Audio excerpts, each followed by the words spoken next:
In this video, we will review the HTC NE20 Bluetooth 5.4 earphones. So this is what the earphone looks like. It's priced around $40 right now, down from $70. So according its performance, you can expect middling sound quality and limited noise reduction, especially at higher volumes.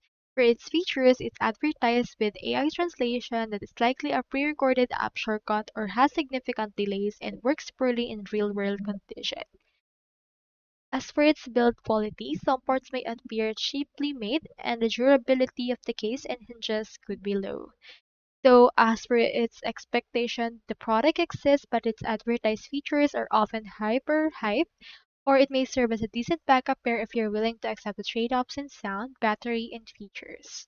So, you can buy this if you want by going to htctop.com and looking for its particular model.